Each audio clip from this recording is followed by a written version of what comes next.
And we are live. Greetings, salutations, and all that jazz. And of course, welcome to another episode of the World Amble podcast live. And of course, I have another fabulous guest for you, Duncan Rhodes. Welcome to the World Amble podcast. How are you doing? I'm doing very well. Thanks for having me on, Janet. Oh, my absolute pleasure. And guys, we're talking about one of my favorite things today, which is RPG locations. What can they do for you? What can they do for your players, for your stories? How can you squeeze every bit of exposition and joyful juice from them in order to create wonderful stories? So let me introduce my guest first, because I always forget. I get far too excited about the topic. Duncan Rhodes first started playing Dungeons & Dragons in the late 1980s when he would roll strange-shaped dice on the floor of the school cloakroom during break times, to the bemusement of most of his peers and the concern of most of his teachers. His love of tabletop role-playing games survived satanic panics, moving countries, and even adult responsibilities. We hate them. So that today he still juggles playing RPGs on a weekly basis. Mwah! Can I just say winning at life if you're managing a weekly RPG game? Congratulations. We'll be asking about that secret. On a weekly basis with his travel racing work, as well as updating his Hipsters and Dragons blog and publishing adventures over on DM's Guild. You can find Dragon Bowl and Candlekeep Murders, The Dead Winter Prophecy over there. Duncan is based in Barcelona, Spain. How is the weather today in Barcelona, Spain, Duncan? It's been the rainiest winter in 30 years, apparently. Oh no, a bit of a taste of Britain. I'm so sorry. But the sun is out today, so yes. Oh, wonderful. Well, in that case, I feel like we should launch directly into our topic, because, of course, weather very appropriate for RPGs. But let's start at the beginning. Locations in RPGs are a very specific thing with a very specific set of challenges. How do they differ, for example, from a novel where they might be more static? Yeah, well, when you're thinking about locations in RPGs, you're thinking how are they going to support the three pillars of play, really.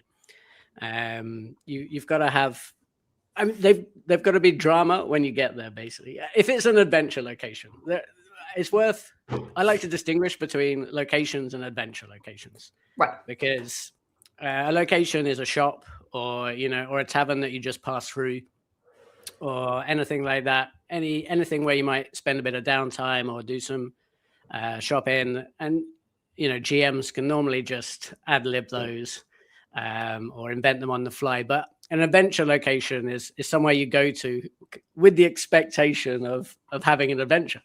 And obviously, GMs need to put a bit more thought into those and how to prepare them. And I like to try and develop them in a way. I mean, it's worth distinguishing as well between hostile locations or 100% hostile locations, like a dungeon, and a location that may or may not be hostile. For example, like an orc village. So you might go to an orc village with a negotiation mission, but what you want to think about if you're designing like a village is what's going to happen, or what could happen when the players get there. How are you going to give them a chance to sneak around and discover some of the secrets? So that's an important thing about locations, is plant some secrets and treasures and things that curious players can discover. You obviously want interesting NPCs as well. So preferably ones with conflicting agendas, maybe, to the players. So you have that tension and that conflict. Might have to be resolved by violence, but maybe there's a way. Maybe there's another way to do it as well. Yeah, absolutely. I think for me, one of the big sort of conundrums with RPG locations, especially if you're a newer GM, is the unpredictability of players. They will, like, when you're writing a novel, when you're reading a novel, it's very controlled where the camera is looking. You get to control what people are looking at. With RPGs, you get to suggest what might be interesting. You get to imply there are things they should go and discover. But you can never second guess that a player might not just go and get really excited about a wall that you did not think was exciting, for example. So I think that sort of unpredictability is something that makes RPG locations very exciting and engaging, but also a very unique design, like world building and design experience. Yeah, you've brought up a bit of an issue there, because when you're designing a location as a GM, you don't want to spend too much time designing stuff that players are definitely not going to take an interest in. You don't want to go crazy about a wall that 99% of the time they're going to ignore, right? So yeah, you do. I would definitely, when I'm designing a location, I like to include lots of cool things that curious players can explore, but you also want to give them those hints that if they do explore, there will be some rewards for them, or there is something to explore. You don't want to. I was thinking about secret passages the other day, actually, because I wrote a post about it on my blog. And one thing when you're designing a secret passage is you don't want to just make it roll perception. Oh, you got a 15, great, you've spotted the secret passage.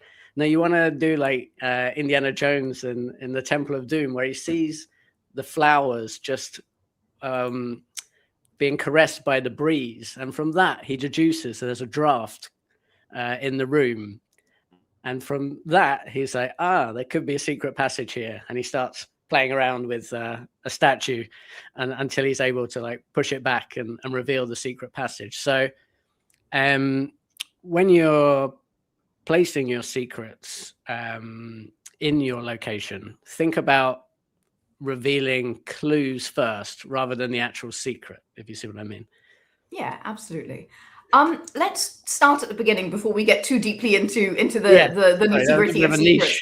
Where do we start with RPG locations? Like when you're thinking, okay, I need to create a new location, what are the ingredients that you come to this problem with? I start by thinking about a map, and then, well, first you want to think, what type of location do you want to deliver? Yeah. So there's obviously a lot of tropes in Dungeons and Dragons, like temples, tombs, taverns. So that's why I've kind of written for myself a bigger list, so that I don't get trapped in always delivering the same types of location. So yeah, you like fairgrounds, casinos, monasteries, citadels. Write yourself a big list of potential locations that can house adventure. I think that's a great place to start. That's so interesting, because I start in a completely different space. Oh, really? When I start writing a location, my first thought is always, what is it supposed to feel like? And what are the players doing here? So I always think, okay, like what vibes is this supposed to double down on the horror? Is this supposed to double down on the eldritch? Is this supposed to double down on the uncanny valley, or on something that's like very cute? Is there a theme here? What are we trying to make them feel? And then I choose, okay, I'm going to choose a monastery because it works with this theme, or I'm going to choose an abandoned temple, or a set of stairs that goes nowhere and suddenly opens up in a portal, or something like that. Like, it's so interesting, and I think that that's such a nice highlight of like how different creators start in these different places. I think as well, it might depend if you're already in a campaign with some players, and and it's a certain type of role-playing game, and you want to take it in a certain direction. You're thinking, great, how can I dial up the creepiness now? Because we're at that stage where I'm playing Call of Cthulhu, and now things have to get real, Yeah. So then you're thinking, oh yeah, I need them to go to some kind of derelict building on the outskirts of town that used to be something weird, like a sanatorium for the mentally unstable, or something like that, and that might somehow hold the secrets that are going to unlock the rest of the adventure. But I'm thinking now, I'm just thinking from like a design point of view of just populating. Right now, I'm kind of developing my own like steampunk game, so I'm trying to think about cool locations I can put in a kind of a city, like a 19th century city. Nice. So actually, I do a lot of research online. I find a lot of images are great. Just like Pinterest, looking for cool images. That's a way to get the juices flowing. Another real world location. There's so many real world locations. The other day, I found a bunch of London designs for London Bridge that weren't built, and they're absolutely crazy. One of them is like kind of got two circular bits on either side. So you would open up half the circle to let the ship in, and the other half of the circle, traffic could still pass. And then you would lock the second half of the circle and open the other half so the ship could go out, but there would still be a lane for traffic on the other side. Cool. It looks totally different to the real London Bridge. But that's a fun way of thinking of new locations, is look into buildings that weren't built. You're bound to get something interesting there. Amazing. I love that. So we've talked about where to start. Obviously, your mileage may vary. It's also about what you're trying to achieve, and what you're creating for. Like when I wrote the Dark Crystal, I have very specific areas and biomes, but I needed to create diversity within that, and there were things I wanted to bring in. When you're writing for your own campaign, you have different strictures, and you want to create different stuff. Once you have the basic idea, however you arrive there, what are the ingredients? Like, we were talking, funnily enough, just before the stream, we were talking about checklists and like the things we like to include. So what's on your personal checklist of like, I must have this in a location, or I tend to have this in a location? Yeah. So I've got a list of questions. They kind of form like the chapter 1 of my book, which is like to briefly outline what's in the book, and so we don't have to talk about it all the time. There's one chapter about design tips, and then there's 30 locations kind of built. So the first chapter, I've got these like 12 questions, and I'm going back and I'm using them now for my steampunk RPG, and I find them really useful. So first, obviously, we've just talked about it, is what type of building it is. But then I like to think about geography as well, and how that interacts with a location. Is it at the top of a hill? Is there a stream going by it? Is it in a rainforest? These can all add, they can also influence how the experience of getting to that location a lot as well. They can make it a lot more dramatic. Is it on an island in the middle of a lake? You've already created, it could be the most bog standard monastery you want, but if it's on an island in the middle of a lake, it's automatically dramatic, right? And it's very easy to make getting there fun, because you just have to throw in one monster that tips over their boat, and they're suddenly in a very dramatic situation, Drama's my watchword whenever I create anything. I'm looking for like what's gonna trigger the drama, Deciding who built it in fantasy worlds, don't have to restrict ourselves to thinking about humans as architects.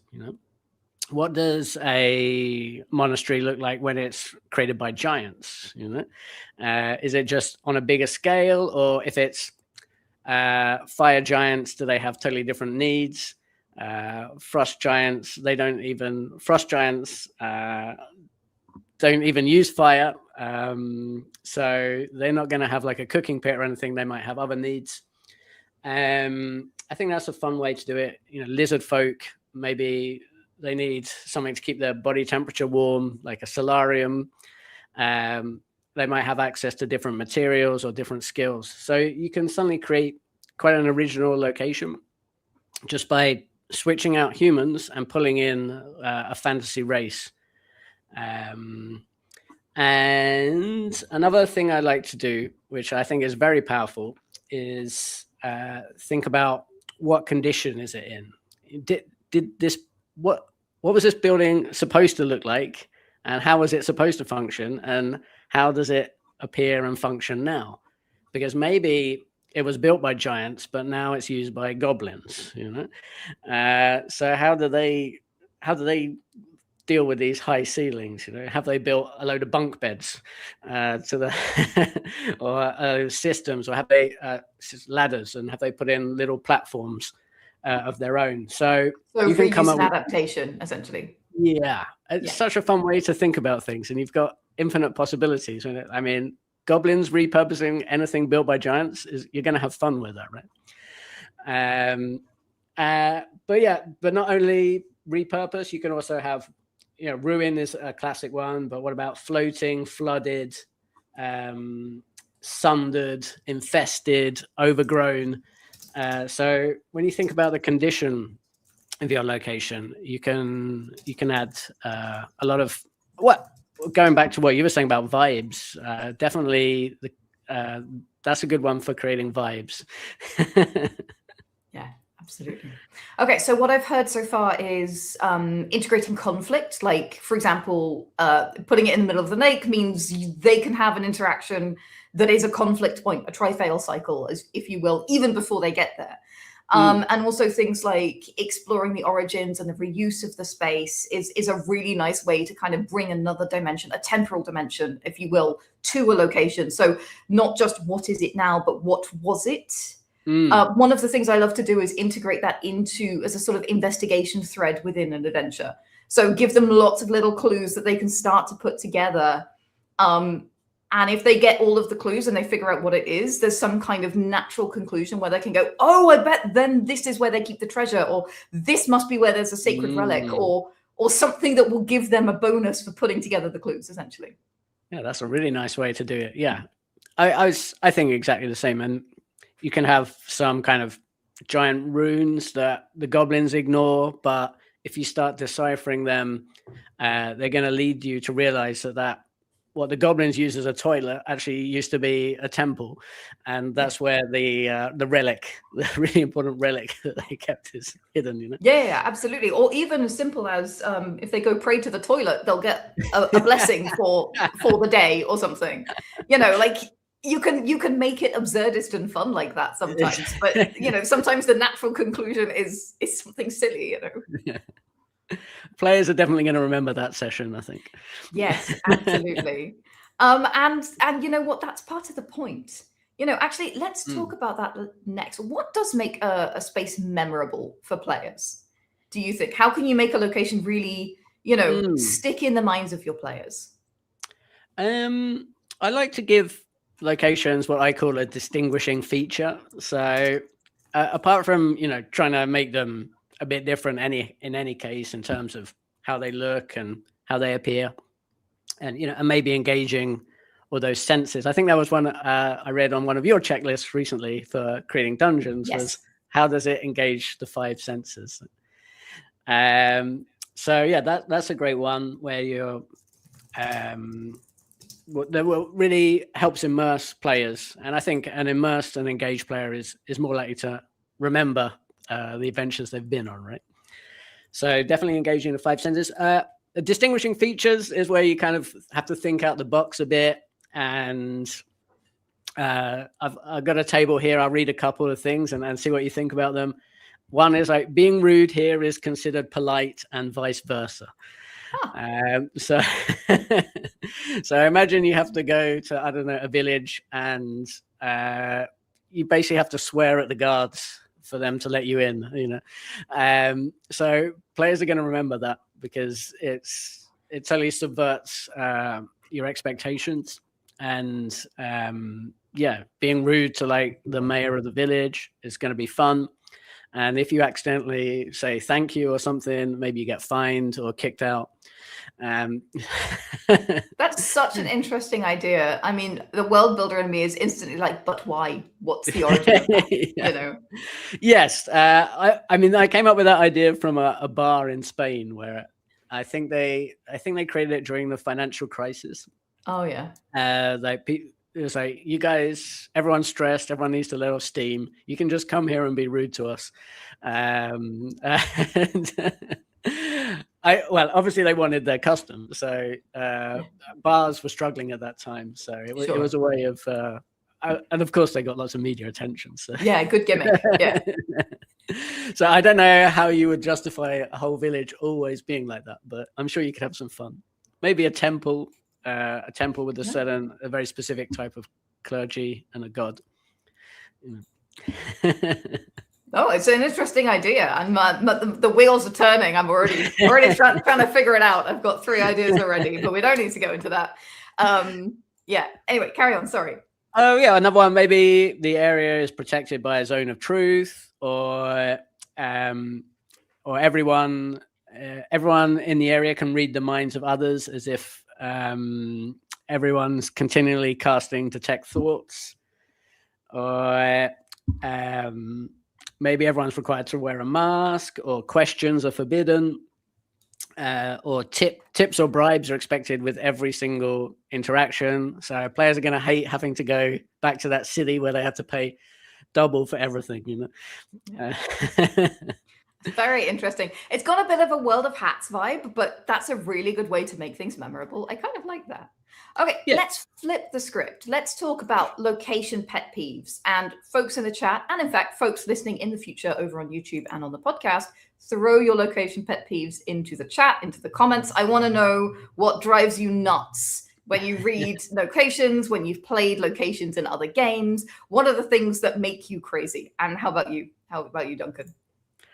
Me, well, yeah, location pet peeves are maybe when they're just bland. Yeah, when you want to go and explore, but the GM hasn't really put any thought into it, or they were just using a location for one scene, but didn't really have a bigger plan.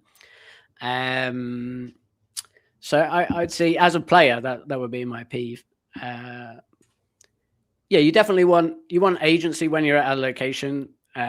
So you want to be able to choose it. Obviously, there's some monsters you can't choose to negotiate with them, but if it's like let's say a civilized location with like laws, even if they might be more I don't know, savage or barbaric than we might expect in like the height of a human city civilization, there's still some laws and ways to win respect and conduct oneself. So yeah, I guess it's really the location in itself. It's more, some GMs might not run the location as perhaps as well as you'd ideally like. You know? Yeah. No. Do you have any pet peeves about locations? I actually want to turn to the chat because they have some fantastic ones. Bonnie Juju says they don't feel connected to the nearby locations. Yes, 100%. Yeah. Especially if there's not a good reason for it. If it's like there's this random isolated thing that apparently nobody is taking advantage of. Like, you know, this is the grove of the magical crystals that make you fly. And like, there is not a commerce of magical crystals that make you fly that is being shipped out of here. So yeah, completely agree with that one, Bonnie Juju, when especially if a location kind of jumps the shark and then nobody's making use of it, that makes me crazy. Yeah, I definitely prefer, I'd prefer a slightly grittier location, even if that means it's a bit more boring, if it makes sense. You know? Yeah. Because you do want to remain immersed. So you don't always want to throw like everyone travels in bubbles on magic rainbows around. You know, you can quickly make your fantasy world a bit too whimsical and incredible, and maybe that's not the vibe that you kind of promised when you set out on a kind of D&D, a more standard D&D adventure. So yeah, you have to get the tone right. Yeah, absolutely. I think you have to serve at what you promise. Like if you promise bubbles and rainbows, serve bubbles and rainbows. Exactly. But if you promise Cthulhu, don't serve bubbles and rainbows unless they are eldritch bubbles and horrifying rainbows. Right? Like it's about pulling the right levers for what you promised. You set expectations, you deliver and subvert the expectations. But yeah, no, I agree with that one. We have a great one from Stillness and Silas who says, playing in a campaign, we asked about a section of the map and the GM just said, you're never going there, so stop asking. Oh, GM, there is a rookie mistake that GMs make, which is they create a location with a really epic name that looks really fascinating on the map, and then the players will go, ooh, I want to go there. And they haven't thought this through. Is this something that you've seen before? Oh, definitely. That was a rookie mistake. Not that you necessarily have to let your players go there, but just don't tell them that they're not going there. Just keep it quiet.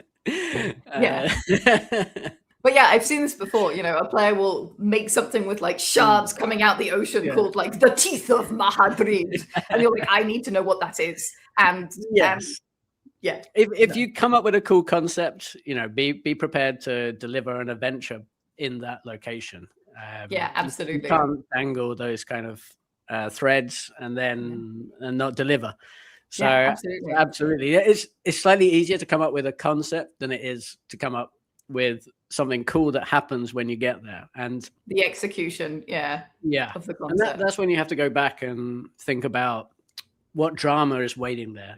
An ideal adventure location is kind of like a load of drama crammed into a box that you're going to take the lid off that box, Yeah. So you want NPCs in there, you want secrets, you want treasures, you want dangers, and monsters. So and you need a reason to go there. So if you've got those brilliant shards coming out the sea, then maybe they get a lead that those shards hold some kind of secret that the players need, and then you're off. Suddenly, marine archaeology. We have a nice one from Katoipa who says, when they haven't thought about what there is to eat there. So this is a kind of the biomass pyramid doesn't make sense kind of issue, which is, absolutely. It's is it time? Sorry, go ahead. Is it time for me to show off my menus and my book? Yeah, go for it. Absolutely. I will describe to folks who are listening on the podcast what we're seeing here. All right. Give me 1 second, Duncan. I'm going to make you. Well, it's the point is for every location I've done, I've created a menu as well. If it's a bar, because you don't want to. It is nice to feel immersed. I think George R.R. Martin kind of trained us in this, didn't he? Because he always describes every meal in the Game of Thrones to such a huge degree that we now, when we go to a tavern, we don't want to just order an ale. We want to know exactly what's on the menu and have some choices. So I do think that's a nice thing that designers can produce for players, because it doesn't take too long to think up. It's not too much work for us to do, but it's very difficult to improvise something fun on the fly. So definitely, as a design tip, I would just advise designers, if you're making a tavern, put a menu in. Yeah. Honestly, putting a menu in is a great way to do exposition, because players will care about it because it's interesting, and that's how you get in the name of the local brewery, the local crop that is grown here. Exactly. I made a village called Appleby or something, and you know what? They had like crazy apple-based drinks and cider and this, that, and the other. And then it turned out there were these warring cider makers who were doing this, that, and the other. I put it all in the menu, and that was like amazing exposition foreshadowing.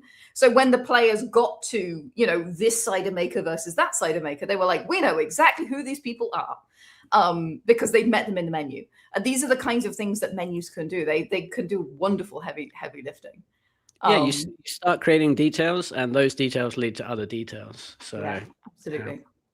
Have you ever had players break an RPG location, or have you ever seen this happen? I can't think of a recent example, but there's always those cases where you're a bit. Well, definitely in my early days of DMing, players would do things that would threaten to like derail, which I use that word deliberately, my adventure, and one of the reasons was because my adventure was too much on the rails, so I think it's okay to like railroad your players into a scenario because they want to play an adventure, right? They want to go on an adventure. So it's okay to say, of course you can have sandbox play, but you can also have, hey, you're adventurers, this is the most dramatic thing happening, I want you to go and do that. What you can't do is railroad how they deal with the problems you put in front of them. So you've got to give them full autonomy on how they deal with the challenges along that adventure. And I think normally when we talk about breaking a location, it's normally something like a heist, isn't it? And they've got pass wall, so they just go in the back and grab the stuff. But then you have to let them do that. And the best thing to do is, well, first of all, the more Dungeons & Dragons is hard to GM heists, especially at a high level, because very few dungeon masters know all of the spells and exactly what they can do, and they don't necessarily know what spells that players are going to have prepared. So it is a nightmare. But the best tip I would have, or this is the technique I use, is just have something else up your sleeve. Always have another threat up your sleeve. So maybe there's a rival party that also has pass wall, and they turn up just after or just before or whatever. So as long as you've got the scenario falls down when the players turn what was supposed to be a difficult challenge into a trivial one. So the solution, therefore, is having another challenge ready for when that happens. Yeah. And I think if you have that, then you don't have to be too worried about players shortcutting your adventure or your location. Yeah, I like that. They can pass wall, but they pass wall straight into the, where the goblins are eating their dinner or whatever, Yeah, love it. Really, really nice idea. Let's talk about locations that create plot. So we've mentioned, on the way to the monastery on the island, maybe they fall out the boat or a giant tentacle comes out and grabs somebody. What are some ways that we can use locations to foster or generate, these kinds of interactions, conflicts, exploration, those kinds of things? So I like to think about the backstory of the location, who's living there, what they're doing, what are their goals. And then I think in one of my favorite locations, I've got this disused quarry, and it's used by bandits to hide there. And they've kind of created their own camp there. So, and they've got a brotherhood with a initiation ceremony, a like swearing in ceremony. So there's all kinds of drama waiting there, So by fleshing out those NPCs, I think that's the best way to kind of create a plot. And then once you know that there's some bandits hiding out in a disused quarry, then you can say, well, they've got a hostage that you need to go and rescue, or maybe you set up a bandit ambush and somewhere on a forest road. And if the players get captured, they get taken there. If the bandits flee, then they might want to track them down. So you don't have to necessarily... a good location, in a way, can be a scenario rather than a plot. So it can be something that you don't have to create a really structured adventure. It can be a flexible tool for GMs, with a few different ideas. But in order for it to be that, I think you need to think about who lives there and what they're up to on a kind of daily basis. Yeah, absolutely. One of the things that we talked about a lot when we were writing The Dark Crystal, which I was the lead adventure writer on, but I wasn't the sort of main architect on. We talked a lot about cogs. So individual things, cogs, we called them. So individual things within a scene that players could interact with, and that they can cause a concatenation. So they can kind of interact with them together, or they could interact with each one individually. And the other thing that we really brought in was consequences. And I think that, consequences and complications of a location, like if you do this, if players interact with this in a certain way, they might get a penalty, or they might get a negative interaction, but they could get a positive interaction. I think those are really nice ways to bring in elements of plot from a location. So, for example, would be, an example of like some cogs? Yeah, great question. So we talked a lot about things like player boons. I love giving players things. So we had a lot of player boons where, like, if they figure out the puzzle, they will then get a blessing that lasts for a certain amount of time. And we considered how that might interact with some of the other things in the space. Like they might get a blessing that gives them additional agility, and then it will make that other thing easier. But the other thing would be possible anyway. So they would interact if you wanted them to create more plot, but players can still manage things anyway. And I think that can be a really fun way. The other thing is, the players need to climb, and if they fall, they don't necessarily die, but they might get covered in mud. And then they're covered in mud. There are penalties, it's like a grease spell. These are things that can make a location much more memorable using things like the environment. And though, like, being covered in mud will affect the later encounters that they have. People will look and talk to them differently. People will view a character in a fine lace and brocade very differently, whether or not they're covered in mud, right? So these are things that are so powerful. I like that. Flexibility. I really like that.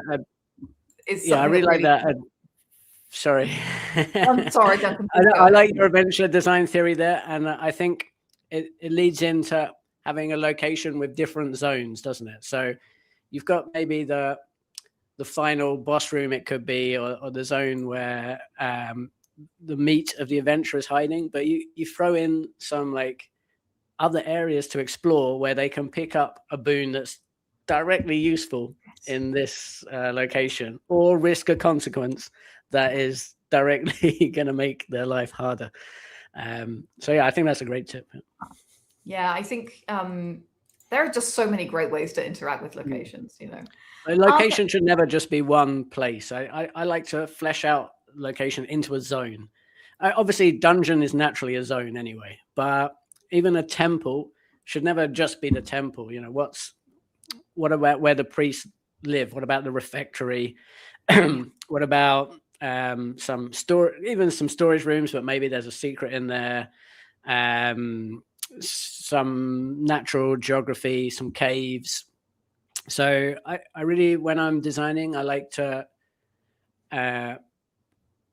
think about what's around the key location in a map and make it fun and provide those exploration opportunities, or cogs as you would call them. yeah, absolutely. Let's talk about writing alouds, because I think that this is something that's very specific to RPG locations.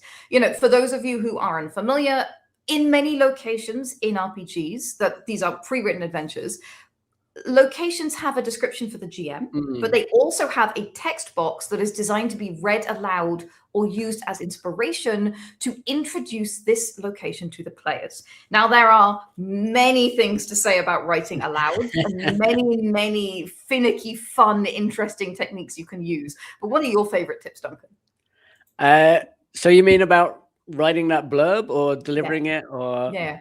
I mean, the whole space, writing, delivering, I'm probably go against the grain. I quite like those read aloud texts.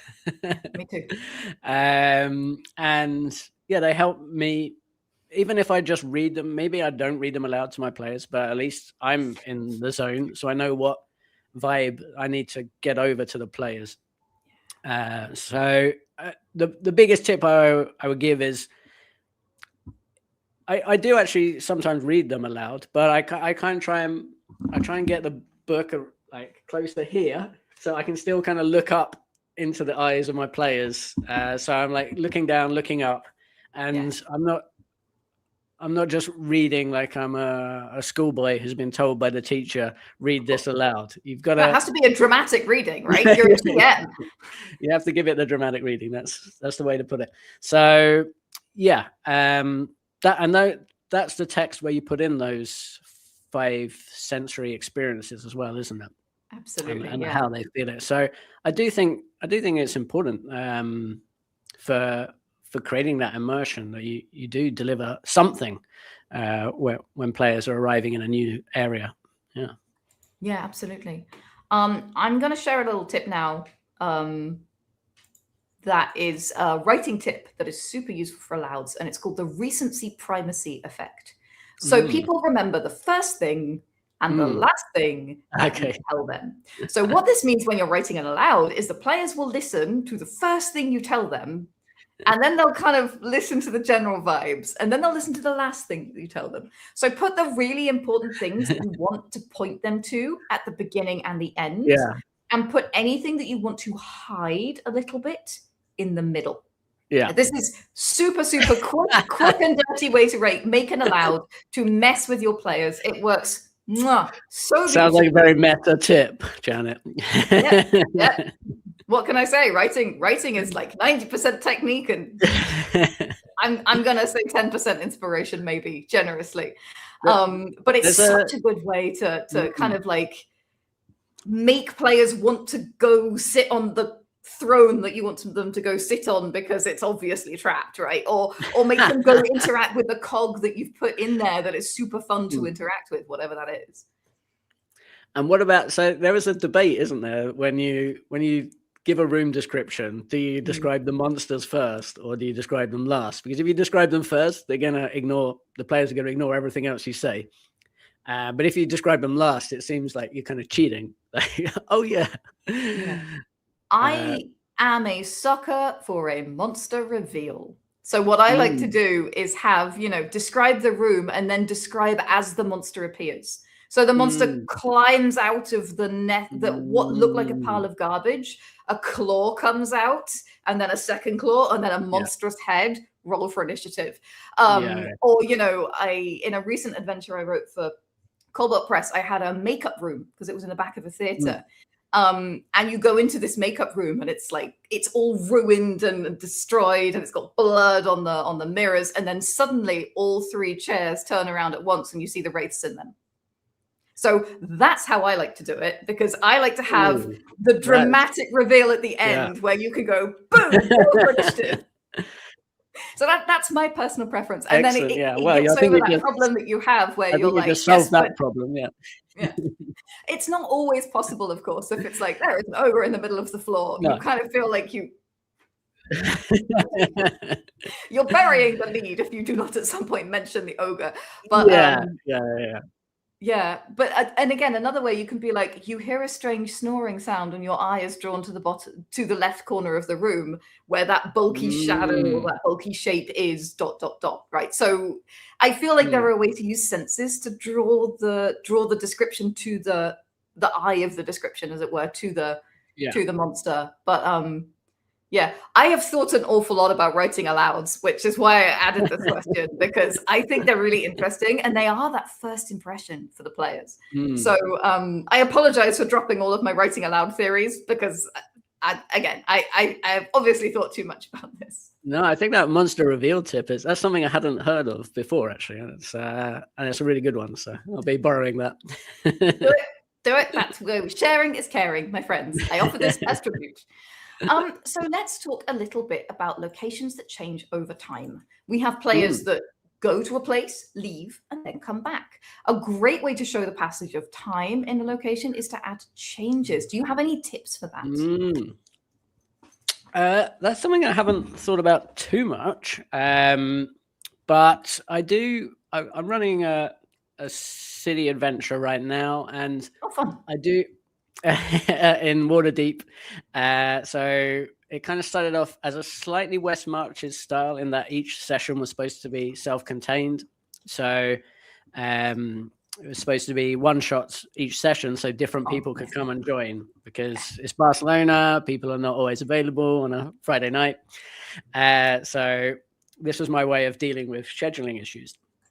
And one thing I did was kind of write out like a list of factions, and they all have their agendas. I think Blades in the Dark does this really well, doesn't it? I don't know if you guys I don't know if you've read that, but that has a list of factions as well, and faction goals and progress clocks. So as they get closer to their goals, something in the city might change.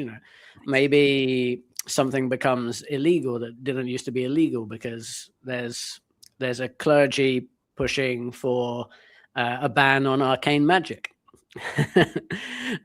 Maybe it's something you even give the players a chance to interfere with, or maybe they hear a rumor about it before they leave, they go off, do a mission, they come back, and now they can't cast spells in the city. So I think dramatic.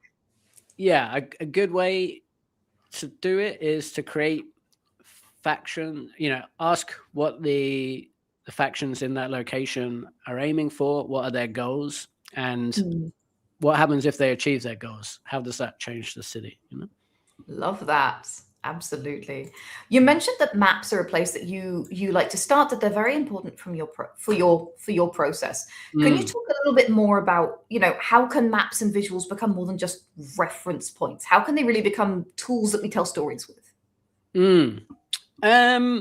I think maps are a great way to, well, it's the old necessity is the mother of invention, right? Because I set out to create 30 locations for my book, and each one I wanted to be unique and different. And I was working with a cartographer, and I paid him as much as I could, which wasn't that much. So he had to, there's a limit to how much time he could spend on them, right? So what I had to do was really plan everything in very fine detail for him. And we always did full page map. And here's one that's like a vine swing village, which is my twist on a tabletop village, but it's got zip vines. It's more of a rainforest than like a typical forest. And because I'm using a full page, I've always got some spaces on the map that I have to fill in. I'm like, what can I put here? So you start to just think about, what else would be cool in a village, or around a village. So I think just getting a blank page of A4, sketching out like probably the concept you already have in your mind to begin with, but then start thinking, what else can I add? It's just a good way to flesh out and create that adventure zone and not just one location. So that as for how does the map bring things to life, I guess it starts to suggest the what the five senses might be, right? It's if you know that this is a rainforest, you start thinking about, and as you map out the plants, you start thinking what scents might they be giving off. This one's got some dinosaurs roaming around, so you might start to see footprints. Yeah. This is a dino riding goblin tribe that jump off their treetops onto like cushions of leaves so they can quickly deploy onto their velociraptors. Yeah, that's my people. That's who I am in your world. Yeah, absolutely. I am notorious for putting dinosaurs into every single IP I've ever written for. So yes, 100% yes. Thank you for the dinosaurs. Thanks so much. Excellent. You can't go wrong with dinosaurs. We were all obsessed with them when we were kids, right? So this is our chance to play with them now we're adults. Yeah, absolutely.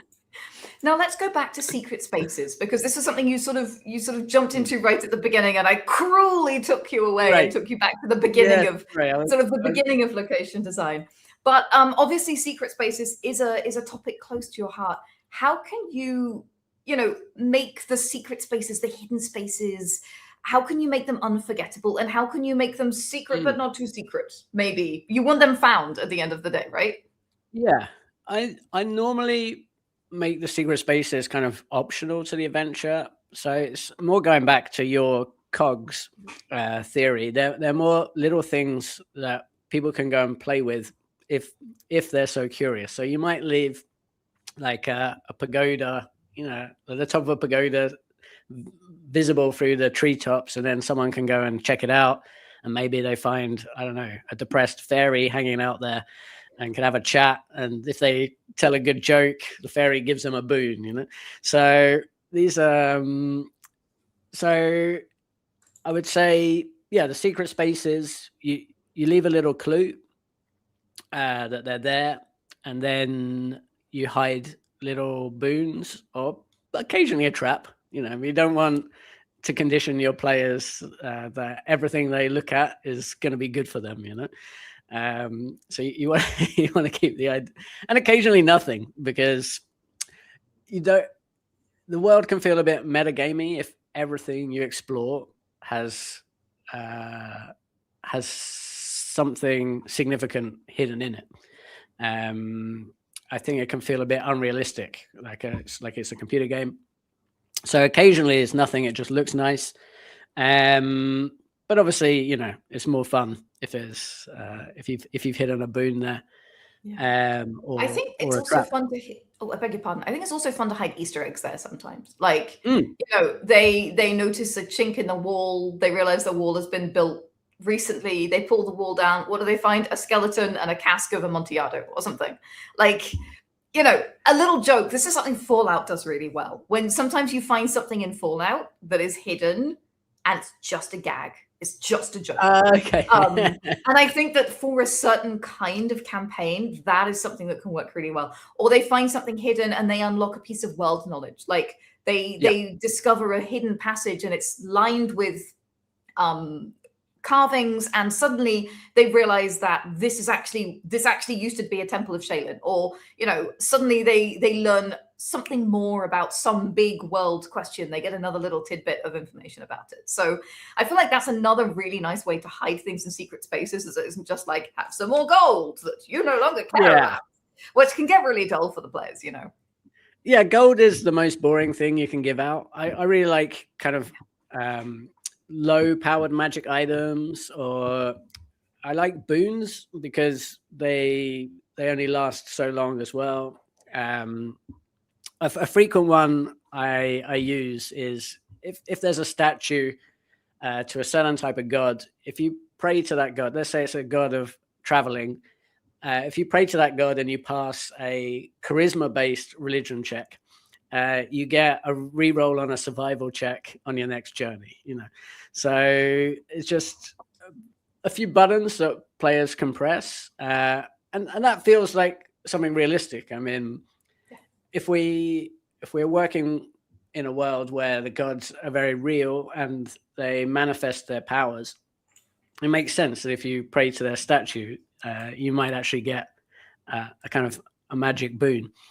So I agree with everything you said, as I think was my conclusion. But but gold, leave gold to the side and work low power magic items.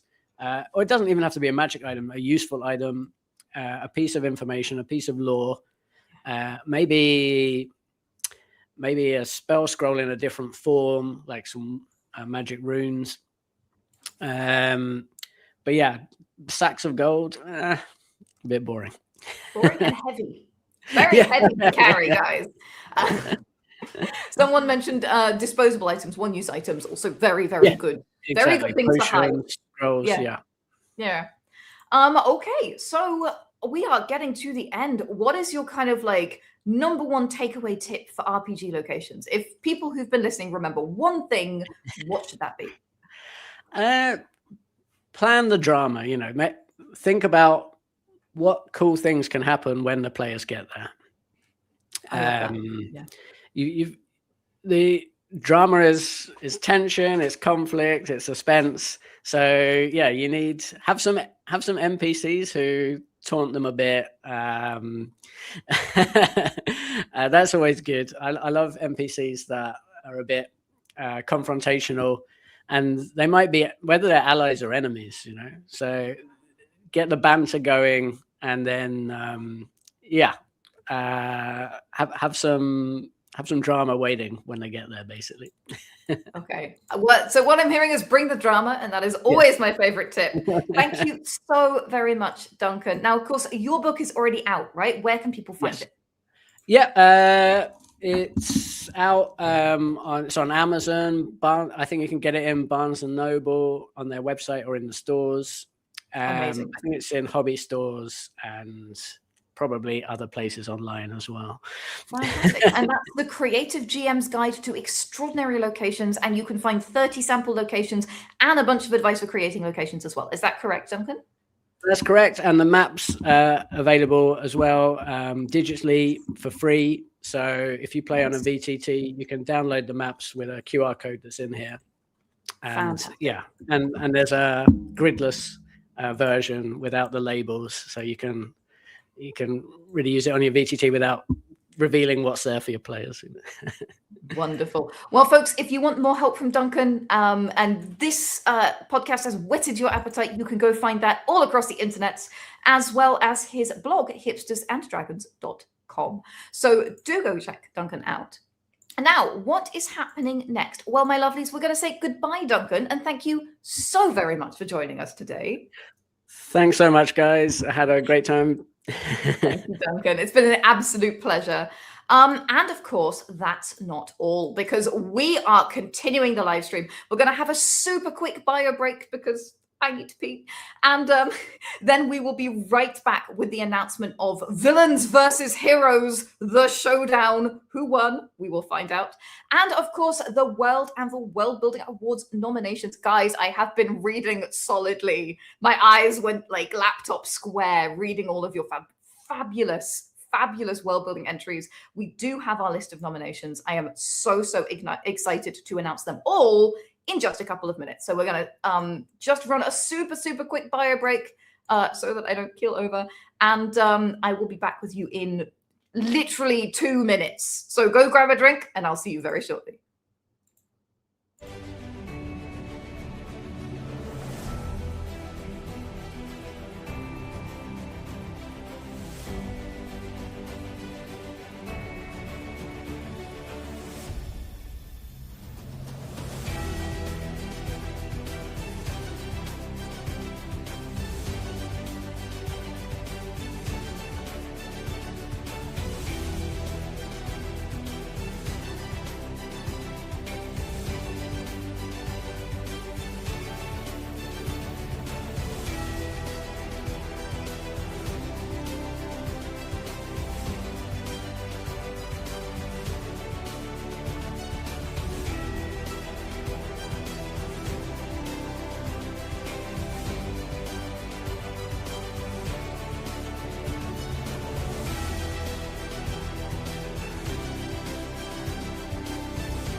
And we are back. You've heard about first stream, but how about second stream? Yep, I am back, and it's a miraculous day because Secondhand Samurai and I get to be on the same stream at the same time. Andy, how are you doing?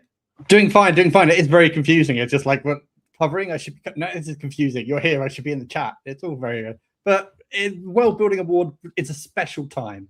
It brings everyone together. I love that. I absolutely love that. And yeah, it's such a treat for me. I never get to stream with Andy because usually Andy is the backup Janet. But today it's the gruesome twosome, delightful twosome, double I just like that. This character will now be portrayed by. I think it's oh dear. Okay, well, guys, we have more things for you. First of all, we need to talk about heroes versus villains because oh mama, you guys went ham. I'm curious, who do you think won? Heroes, villains, heroes? What do you think? I'm kind of thinking the deck may have been loaded by Tracy Hickman. You know, it's just like if you're gonna run something, you know, you get something in there, slip it into the deck. So I don't know. I'm wondering if that tilted things. I don't know. For me, I am team hero. I love me a good villain, but I'm on the side of the heroes, guys. I just want good to win. What can I say? How about you, Andy? Are you team villain or origin team hero? stories normally, you know, kind of you ate the last Rolo origin story. You know, that's a villain. It's like you know, it's like origin stories, they tend not to end up well. It's like, you stole my ramen. Prepare to die. Okay, yeah, I can see this. Yeah, gadget. It's like, you know, it's a reflex. Yeah. Dream Cartographer says, I'm hoping villains. That Udan is dank. So just in case you don't know what we're talking about, guys, the way that the Showdown challenges work is we challenge you to join either one team or the other team. We had elves versus aliens last time. This time we had heroes versus villains, and the badges are on point. So the heroes badge, participation badge, is this fine hero right here. And our villains badge is this one. And I do feel like, although I am team hero, the villains badge is a little bit cooler. I just like Irini has made both of these. Irini is our in-house artist. She makes all of these graphics and all of the things that you see on World Anvil, all the pretty things. That's Irini. We love Irini. She's wonderful. But I do feel like, what do you think? I feel like the hero is just not as cool as the villain. Well, Infinity Stones are kind of, you know, there's a bit of a cheat there. You know, it's like. Yeah, like he's nice, he's cool, he's trying his best. This guy's got the goods. Do you know what I mean? I'm gadget based, so yeah, it's got an edge. But yeah, no, Irini just hits it out the park. It's like amazing. There's a lot of bits of World Anvil you sometimes don't see, and yeah, Irini's one of those. Okay, so guys, I can announce that the winner of the Showdown, heroes versus villains, is ...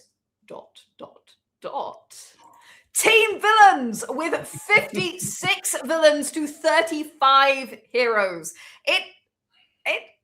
I want to say it was close. It wasn't that close. You guys just love a villain is what I'm learning here. So congratulations, everyone in Team Villains. You will be winning this very spectacular winner's badge. And folks in Team Hero, do not fret. You will still get the Hero Participation Badge, which is very, very fine too. And congratulations to everyone who submitted. It was a phenomenal challenge. And as always, we want to know what you thought. So we do this every time. Andy, why do we want to know what they thought? Well, because we want to get better. I'd say just like every villain that's defeated, we just want to come back. We want to get it right even more. But yeah, it's making sure we can just keep on getting back and adjust to everything that, you know, change is good. Yeah, absolutely. So basically, if you entered, tell us what you thought. If you didn't enter, also tell us what you thought. Tell us why you didn't enter. Why didn't this one speak to you? Didn't you have time? Maybe you didn't see it until the last minute. Tell us stuff, please. Because we try to make these challenges so the maximum number of people can find joy and have something to participate in, have something to inspire them. And that means if we're getting things wrong, we need to know so we can do them better. And if we're getting things right, we need to know so we don't accidentally change the thing that's already working. So that's why we do feedback forms for pretty much everything we do at World Anvil. And we are so, so grateful when you fill them in. So please, please, please go and fill in that feedback form. It would mean the world to us. And you will be my personal hero. There you are. Just saying. Yeah.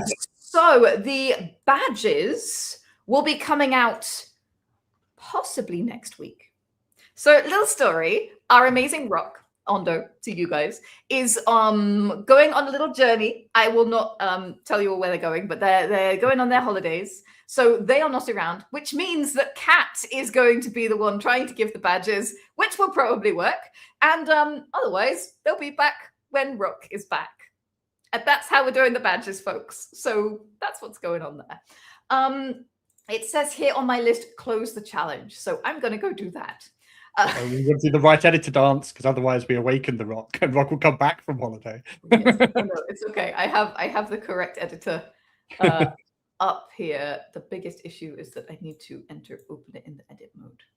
Andy, keep them entertained while I attempt to press buttons. Yeah, so again, we always talk about the challenges in general, but this one was a Flash challenge. It's only the second, well, I say it's the Flash challenge Redux, but they are slightly, they are faster, they are slightly different. So do focus on the fact that, you know, not just challenges in general, but these Flash challenges, they can be adjusted in different ways from the challenges. So your feedback really helps with that one, because as I say, we're looking forward to 3 and we're already planning it, but you know, okay, as to the input can go in and just affect the next thing that's coming out. So yeah, I say the time one again, it's like these ones are Flash, they're always going to be slightly restricted because we try and slot them in as many as stuff as possible through the rest of the schedule, because we can't, some people just get like blindness when we throw up 15 things. It's like nope, that's too many. So yeah, we need to pick our battles, essentially. Okay, so the other thing that I'm doing right now, witness me, is I am turning off Team Villains and Team Heroes stickers. So say goodbye to them, guys. They have had their time in the sun. They are gone. You were a good sticker. Only stories will remain of them. And of course, the ones that are on your articles, they'll still be on your articles. You just can't add any more. So that is the Heroes versus Villain Challenge, which means it must be time to talk about the World Anvil World Building Awards. Andy, what is that?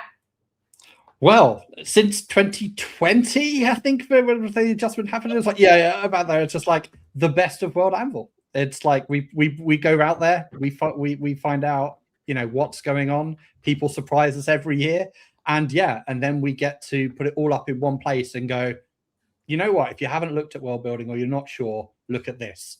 This is a good slice. You will not regret this cup of coffee and sit down with a book.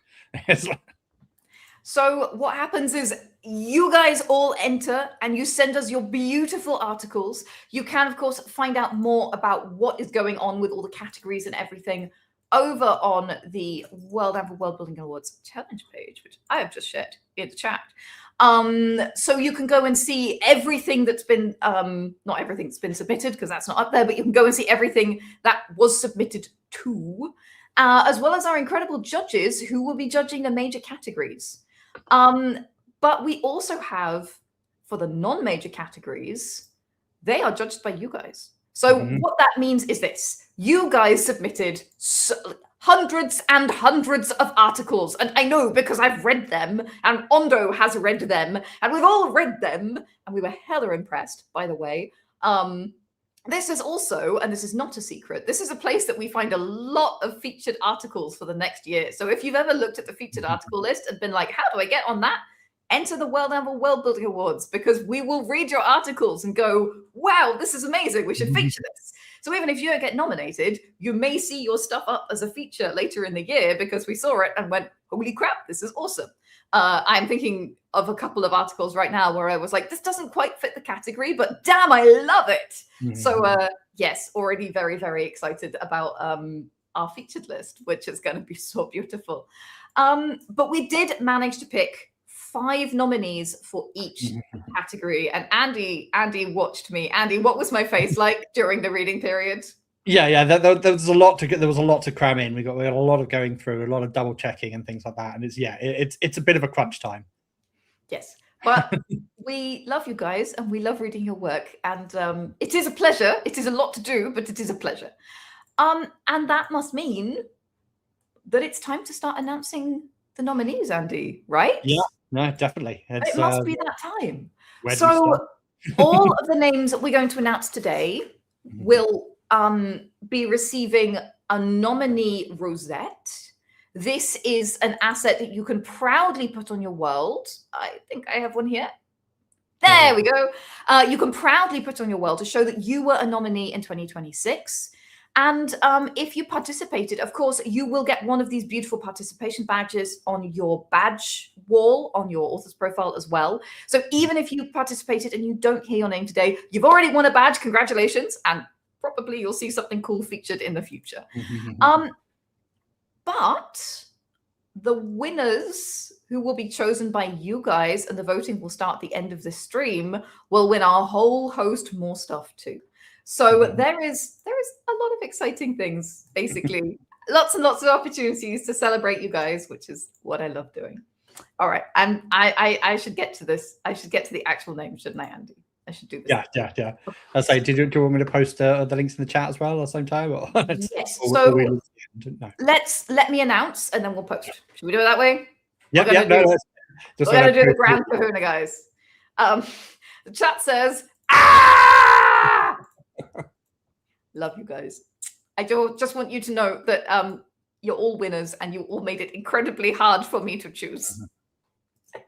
But our nominee list for the Myths and Legends category 2026 is Nimrodial Library, IO the SC, Pandora 9, Jackson Lee Rose, and Carillion. Congratulations, all 5 of you. You are nominees for the Myths and Legends category of WoW 2026. Now, these were so hard to pick through. This one, Nimrodial Library, is a super epic myth. I really enjoyed the sort of massive scope of it. It really, really landed, and these illustrations are just stunning. And then, of course, we had the Tales of the Dragon Lord from IO the SC. This was a really engaging story. It really captured me. Congratulations on the writing on this one. Really, really beautiful way of interspersing a myth with the kind of first person as well. I'm so sorry, Andy, you also wanted to say things and I just got very excited. No, no. It was just, I just say, I think we do have a time thing. I just found out that if I post in here, I posted multiple things. I was like, okay, I'm now killing the chat. But yeah, it's no. I was just going through and say, I think all of these are amazing type thing. It was just like on this one down the end, it was just like the name article on the first one that was the library thing. I really enjoyed that opening quote. And anyway, I say we can't go too far into them because we're just going to run out of time. But yeah, as I say, the Dragon's Diary angle in the second one was definitely a read. It was like really interesting, right? Next up, we had, I'm a bit too zoomed in, so you can't see it very well. Here we go. The Heart and the Crown. This was a really wonderful description of this sort of essentially a kind of monomyth, a myth that repeats and repeats throughout the world. And it was so beautifully unpacked at the end with the different ways that it iterates and iterates. I thought that was so clever. And then, of course, next we had the last transmission about the sort of first-person experience of the Reavers. And I thought that this was such a nice way to bring in those sort of two disparate ways of telling a myth. The one that was quite sort of, you know, Wikipedia style, quite encyclopedic, and the other that was like deeply visceral. And then finally, we have the Legend of the Yeti. And I just thought this was such a nice way to have a myth that turned out to be true, such a nice twist on the category. And I particularly enjoyed the note where it's like, by the way, chupacabras, not true at all. They're still not true. That really gave us kind of a question of like, but are they, you know? So that was the Myth and Legend category. And goodness, you guys gave us a run for money. These announcements, by the way, not in any particular order. These are just the top 5. So for those of you who are thinking of voting, well, let me share that form. She says, desperately looking for the form. I can post it if you want. Yes, please, Andy, that would be wonderful. Yep. Actually, do you know what I'm going to do? I'm going to save the changes. There we go. That's fine. And now I'm going to shut that before I break it. Excellent. Good.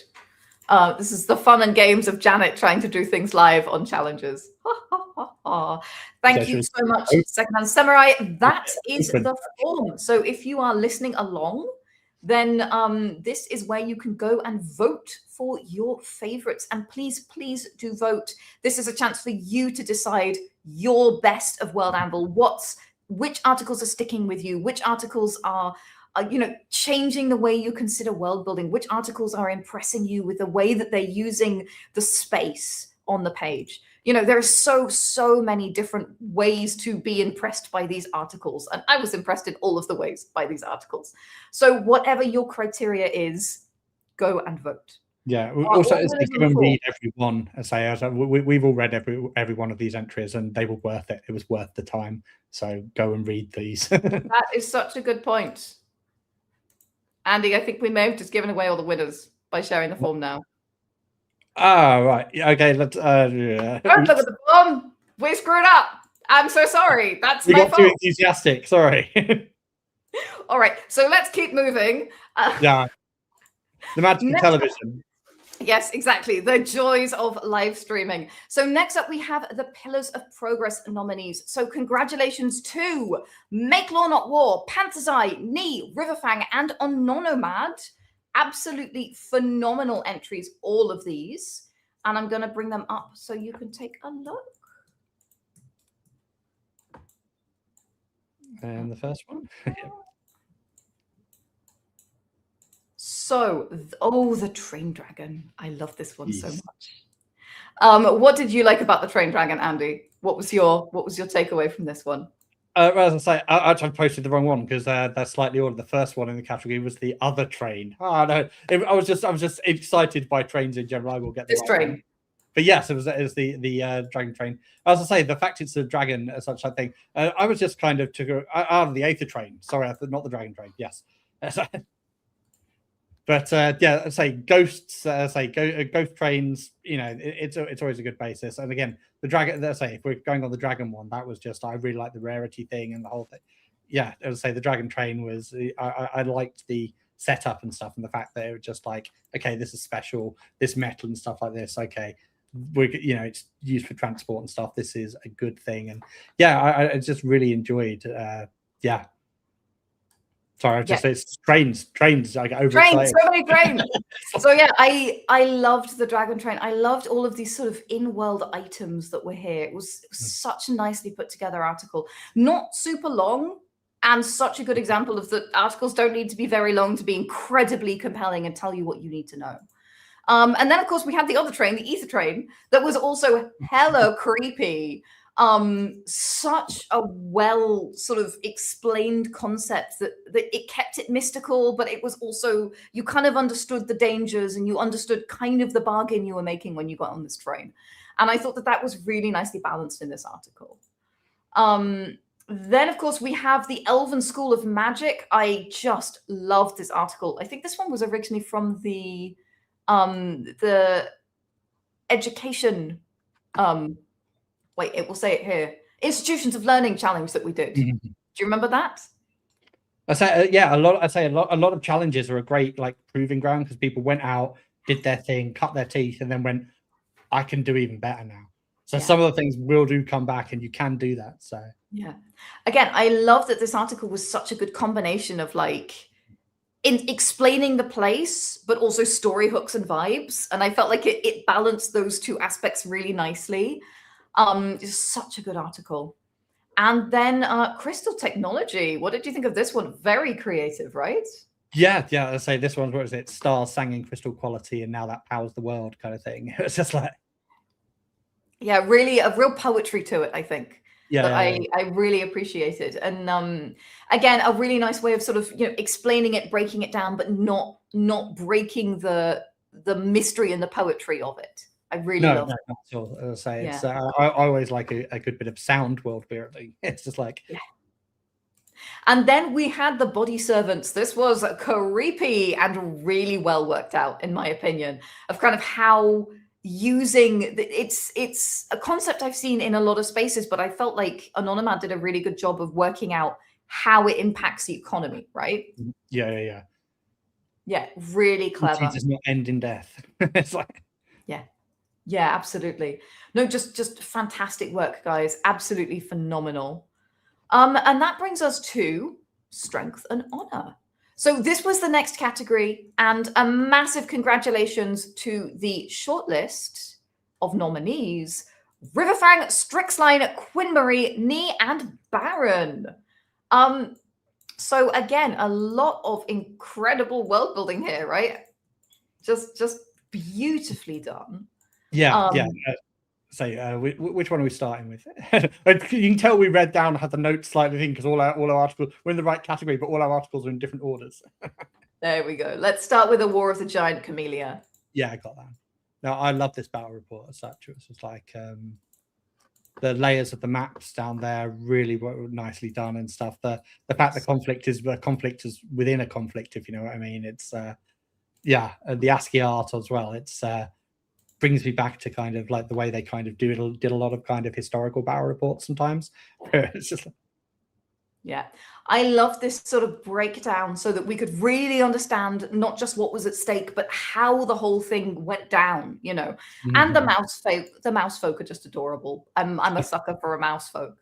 And speaking of adorable, the battle at Quacking Pond. Be still my heart. What were your thoughts on this one, Andy? Food fight. The tastiest of fights.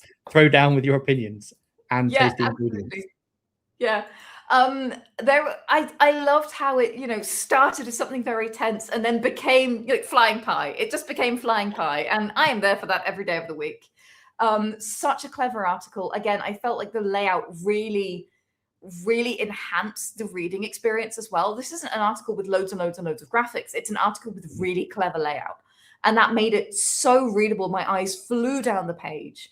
And I just loved the story and the vibes and what it was sharing. And then we got the Wolf Collaborate. What were your thoughts on this one? I really enjoyed the character art. As I say, it was a bit of obviously a tonal shift because we had quite a lot of light-hearted takes on the thing, and this one was not so. But as I say, the banner down the bottom and things like that. Again, it's just I love some of the art stuff that was just like I'm a sucker for a good bit of art. So yeah, this article served up. Yeah, absolutely. And I felt like it told the story really well. Like the combination of the letters and the sort of the explanations that were punctuated with, you know, more like hardcore bullet point world building, prose world building.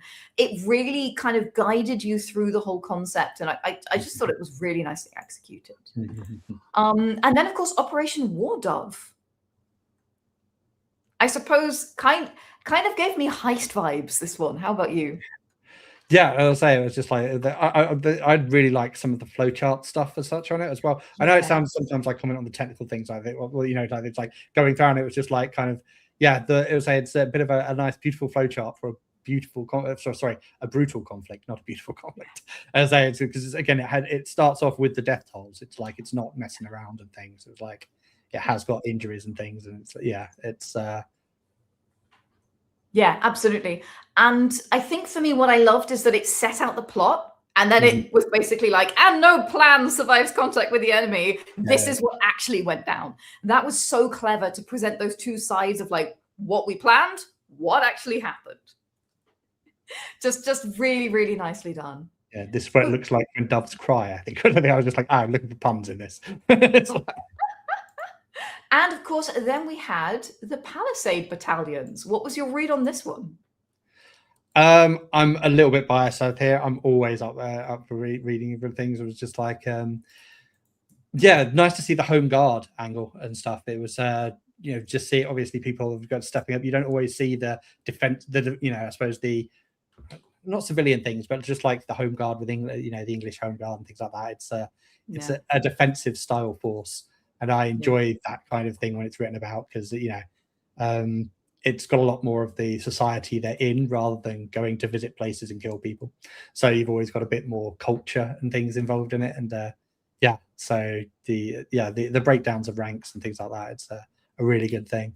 Yeah, I felt like it was so thorough and worked out. Do you know what I mean? Like it was so, like I came away feeling like I knew exactly what was going on. And I love that in a world building article. It had good vibes, but also it was just really clear. I knew what I was looking at, and I understood where the stories were with this space. And I think that's just such a kind of strong way to approach a topic in your world. Yeah, it filled out the culture with the war thing, rather than, as you say, that the warfare can always be a destructive thing, but this was a reconstructed building angle on it. So yeah, absolutely. So that was Strength and Honor. Next up is Wondrous Nature. Now, this was one of the most entered categories in the entire of the World Amber World Building Awards, by the way. Wondrous Nature. You guys love building nature. I'm taking notes, by the way, just so you know. So congratulations to the nominees of Wondrous Nature: Carillion, RT2O, The Pink GM, Nuchi Manaban, and Hat Wolf. Bravo, all of you. And again, you made it difficult because you all made beautiful things. So let's kick off with the Hateful Above. What were your thoughts on this one? Yeah, super atmospheric. It was like bringing home the familiar and turning it into horror is, it's always going to win points with me. Just looking at the sky and go, no ceilings, no limits, no shelter. And it's just like, that's not how you describe a sunny day, although they're not in this saying, it's just like, but yeah, that familiar turning it horror is just a win. Yeah, great subversion and just really realistic for the world that he's describing. Yeah. Next up, we had the Stellar Giants. What was your read on this one? Yeah, it's sentience all the way down kind of thing. It's just like, yeah, it's like reading natural history when it's written in the form of kind of, oh, and here is the lizard. Oh no, here is the stellar object. It's like just taking that whole thing and moving it up a scale. Again, just really good thoughts. Yeah, absolutely. And I thought that it was very cleverly explained and a really lovely sort of subversion. And then we had the Salt Walkers. I love this concept. The idea that the earth is walking, and such a clever way to essentially build different zones in your world and be able to play in different vibes while still keeping that something that makes sense in the world. The article itself was just very, very clearly laid out. I totally understood what these things were and why they were so freaking cool. And I think with something like this, that's one of the big draws. It's like, what is it? Why is it cool? That was really laid up front. And then the history was very clearly worked out as well. I just like the concept of, say, walking world slowly crashing into your life. It was like a reverse dinosaur situation. It's not the asteroid hitting you. I think it's literally, it's, well, as I say, dinosaur's the wrong term, but you know what I mean. Large thing. Megafauna. Yeah. Yes, absolutely.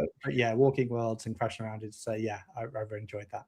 So next up, we had the Glassy Trench. What was your take on this one?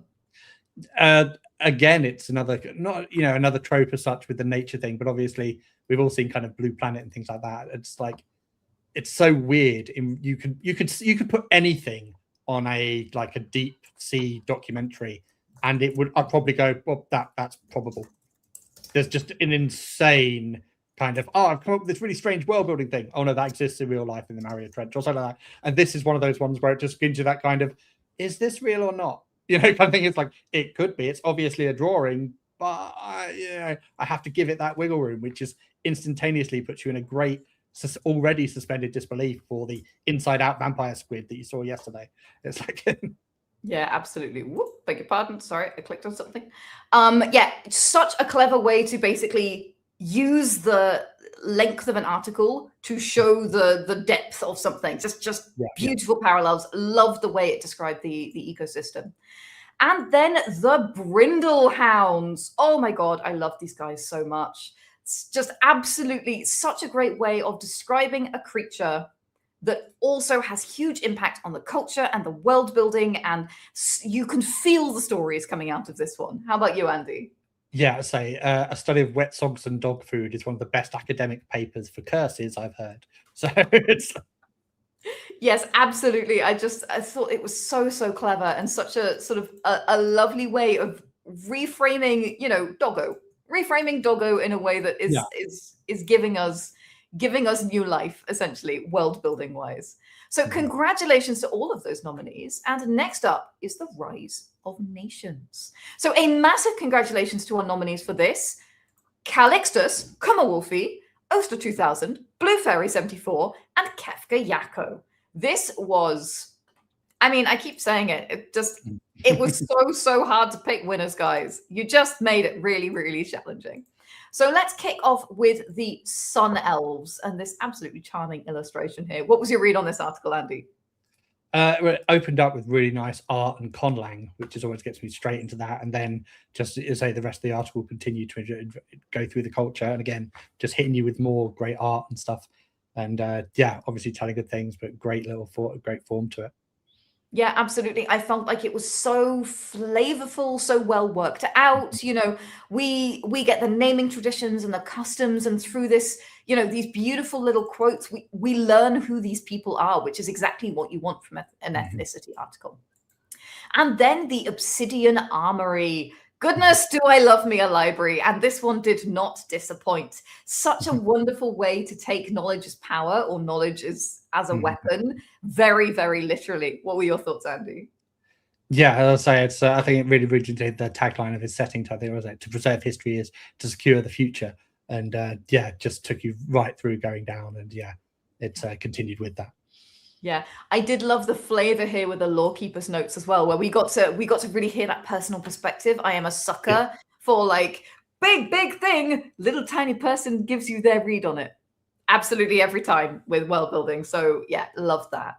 And then this one, the Sophomora. Andy, what were your thoughts on this one? I'll just grab it from the chat. Sorry. Oh, I beg your pardon. No. This one actually, I thought it's quite architectural. It was like, if you go down, I almost thought that the district text boxes and stuff were almost like, I felt like a map. So it was like you kind of knew the layout of the city, even though that probably wasn't. It had a feeling of like layout when you just, after the history things like that. And I really felt that was really strong. I don't know, it just drew me in that bit. It was just like, that layout was part of things. I enjoyed the text as map. Absolutely. I think for me, this was one of the ones where they really got the hierarchy of information right. They went from, this is the general vibe of the place, and then they brought us very nicely to, and these are the cool things that you will interact with when you come here. And that took me straight from like general understanding to specific hype, which I am always here for in a world building article. It was really nicely done. Oh, the Order's Bull of the Wise Flame. This one was fun. I really, really enjoyed the opening quote, but also the kind of the importance of this document. You know, I feel like we don't see enough documents in world building and World Anvil, and I just thought that this was so characterful.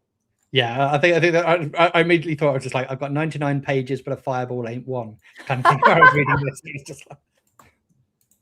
Yeah, a really nice way to put it. And just, you know, you've really got the insight, not just of like, what is it to know magic in this world, but how painful is it to learn magic in this world? Yeah. Was really, really nicely paired.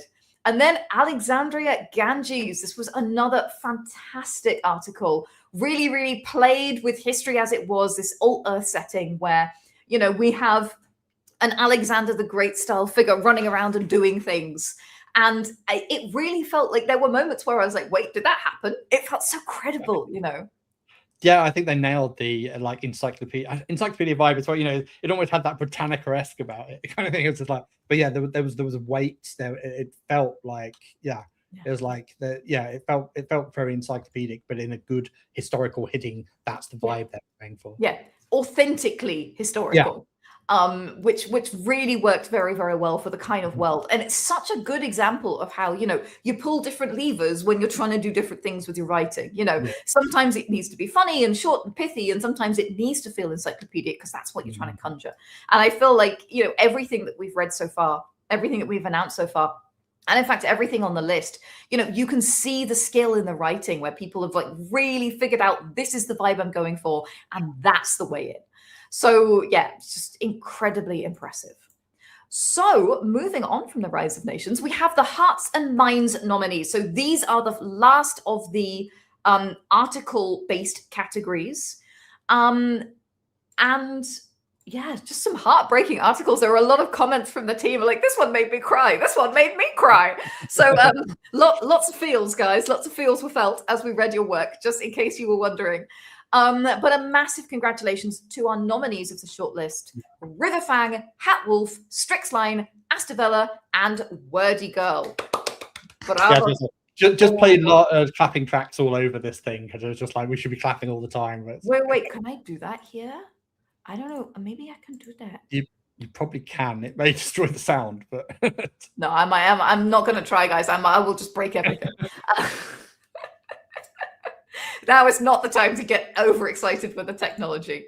So this is the Jade Elf culture, and again, this was just brimming with personality for me. I really felt like I understood who these people were. I understood how the Jade Elves were different from the other elves of this world of Isekai. And that was something where I was like, okay, so they're these people, they're not these people. This is what's important to them. And it was just so, succulent with flavor for me. How about you, Andy? Yeah, I was really sucked in by the notation in the top right as well. I don't, just pointing out things. It was just like on the kind of, oh, and this is like the first sound kind of thing. And it was just like, then it kind of breaks it down and you're just like, oh, this is dragging me in like a black hole. It was like, I needed that. It was just like, good kind of black hole. Yeah. As I say, like a reading black hole. They're good ones. You just get like a black hole of inspiration. But yeah, no, it's the opening was really strong. Absolutely. And next up, we had the Freedom of Love Festival. Absolutely adored this. A kind of, love is love kind of festival. Such a beautiful celebration. And I love the balance between this is how it came about, this is how it's going, with the way that it was explained. Again, these illustrations are just absolutely stunning, but the words, the poetry, the story is what really got me in this one. Just so engaging and beautiful, and a little bit depressing sometimes. I'm not going to lie. These sort of three little instances that are part of the mythos of the event. Read with a trigger warning, guys. They're a bit dark, but a truly fantastic article, and I really, really loved it. What was your read on this one, Andy? Yeah, as I say, I just love conquering and being it. And it's good to see those type of expressions because you don't, at least in some of the readings I do, it's just not as focused. And yeah, this was a refreshing, nice breath of fresh air. Absolutely loved it. And then we had another very joyful one, the Festival of Blooms. This is all about, spring is here, spring is coming. And what I loved about this is that one of the core things in the world, whimsy, which is explained in this article as well, is that, that's a rule of the world. That's part of the meta of this world. And I felt like that was woven into the fabric of this festival as well. Like the sort of whimsy when no one quite knows when it is. But like when things wake up, that's when it happens. That felt so whimsical, and it was just such a beautiful kind of expression of that world lore. Yeah, I could tell it was doing its job when it got to the sign up now for the workshops and the boutiques and things, and I was trying to click on them to sign up. I literally was like, okay, and I was just like, it's not real. I'm just like, okay, yeah. Another thing, but it was a case of, oh yeah, I want to click join it. Oh no, that's just meant to be the fiction. Oh, these are in world workshops, sadly. Although I would love to do a botanical paper workshop. Sounds amazing. Yeah. I think this is a world I want to live in. Like there are some worlds that impress me, and they're epic, and they're fascinating, and they're the grand metaphor. This is a world I kind of want to go and live in. It just sounds wonderful, Oh, this was a nice one. A deity with their own cookbook. Andy, discuss. Food, glorious food. I was just like, cookbooks are social history, and I thought the fact that this obviously went across generations as well. It's just great world building and great ability to. You always say kind of like have a past in order to refer to, because depth, and this is like joining those things through. I got that impression when reading through. Yeah, absolutely. And then of course the Styrax. Ooh, this was amazing and creepy, which I feel like that's Wordy Girl's like sweet spot. And of all of the articles that I read, I think this is the one that raised the most questions in a very intentional way, and also this was one that I was thinking about long after I finished reading it. This one really stuck with me because it's fascinating, and on the front of it, it seems very wholesome, and then it's also some of the things that it's telling you. You have questions, right, Andy? Yeah, and I say that the vibe is there will be a test. It's like, pay attention, there will be a test. But yeah, absolutely. It really draws in well in that way. Yeah, it's spectacular world building. So that was the Hearts and Minds Award. Next up, we have the Cartography Award. Now, initially, we had 2 Cartography Awards. We had the General Cartography Award, a have map, will travel.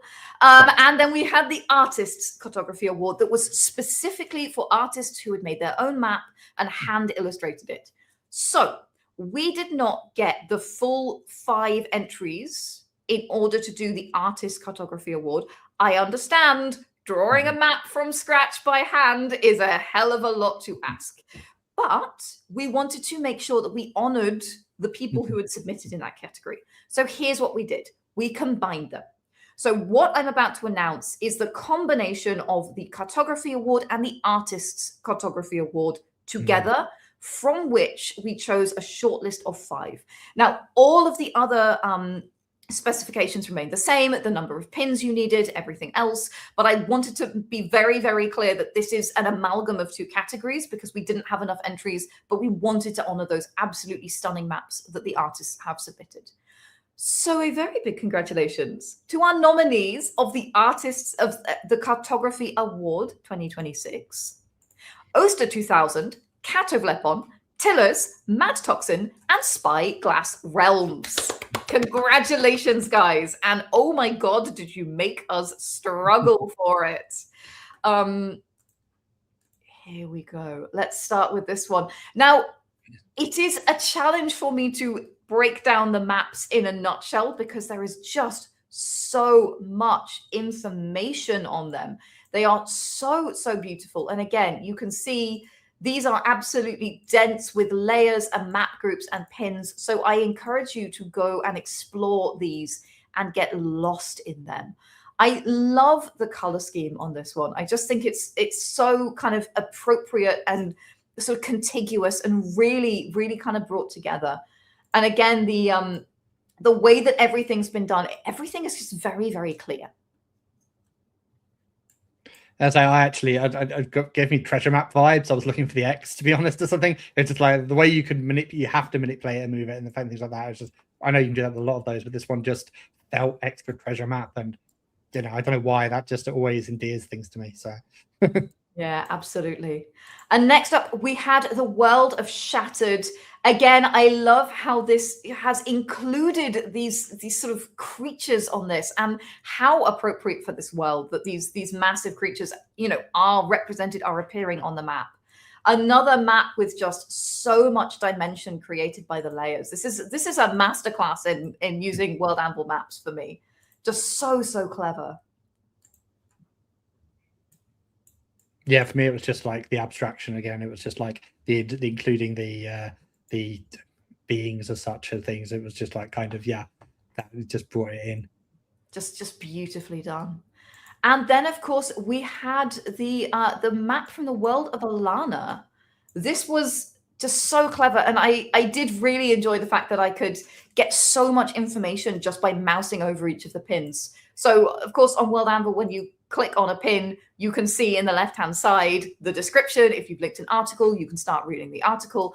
But I felt like the way that these mouse overs had been designed, they gave you so much information that you just mousing around the map already told me so much about this space. Yeah, I don't know why with this one I was looking at and just going, this reminds me of like some you'd kind of see, and in the future in the 90s, like kind of this is how all maps will be or something like that. It's just like that kind of zoom in hard to go here. There's like, yeah, it's really good. Yeah, absolutely. And, you know, the inclusion of things like these geographical regions where we can really understand like the conflict that the land is putting up as well. Just really, really beautiful world building. Oh man, this one had me drooling. This just the way that it's been made on this slant, the way that the sort of three-dimensional effect, beg your pardon, I just selected something by accident because the StreamYard is making this not behave itself. I'll just bring it down while I refresh. So the way that this map sort of built in the 3 dimensions, the way that this sort of, just felt so deep and rich. I was breathtaking. It really took me away. Yeah, I just noted down, so it's just like changing your perspective is both a powerful thing in storytelling, things like this, but it's also powerful in maps. It's just like that off axis and things like that really brings home the fact, that again, it's more setting and it's more, Let me zoom out a bit more so you can see this sort of very clever way this has been constructed. And it's I mean, these are I would imagine, how do you say, transparent layers. So they're all sort of layered one on top of the other, a lot of these, and just absolutely beautifully done in the way that it's been executed. And it gives me space. It gives me space exploration. I want to go see what it takes me back to Elite and the combat radar. It's like, and using that for hunt. But yeah, yeah, absolutely. And speaking of intricate and beautiful maps, let's go to this one, the World of Astra Planet. It starts out like this, and it's full of fascinating things. There's a whole jump link network, and it just piles on. There's so much information here, and the fact that they've used it toggleable means that you can really dive in deep to the things you want to see. Such a well put together map, such a beautiful use of the mapping software, but also just such a pretty freaking map. Yeah. I wanted to grab a spirograph and try and calculate the jump to light speed with this one. It's just like it combined 2 things. It's like I've been training for this all my life with the spirograph. I can do this. No, yeah, it's again, it's another form that just really just brings you in. Yeah, absolutely. So that is the Cartography Award, which brings us from space to time with the History Award nominations. Now, again, I have an announcement. We did not get enough Chronicles entries for a full time and space category. I was so sad. Guys, I know that Chronicles are a big lift. I know they are maps and timelines. There's a lot of work that goes into them, but they're so freaking cool. And the ones that we got were so amazing. But unfortunately, because we didn't get 5, we couldn't have a full category. So I was very sad about that.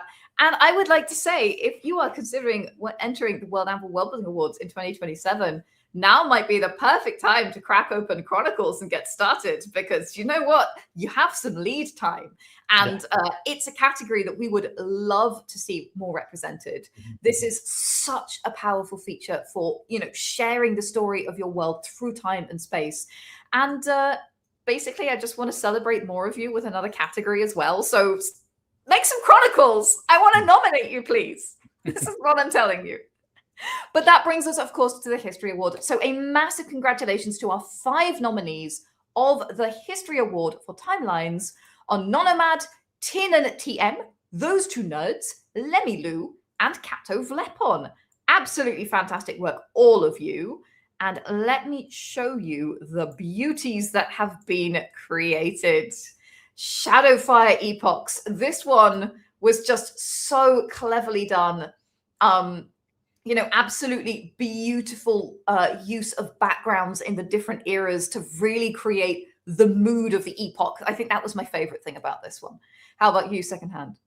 Yeah, I'd say some of the sense of scale, the palette was, really good in use and moving through, but I had a massive sense of scale to this one. It was just like when you scrolled, you got a sense of time. It's just like, but in a good way. It was, it's just like it really, that actually was incredibly good use of the space and time on the side. It's like, yeah, absolutely. And again, just every choice so evocative.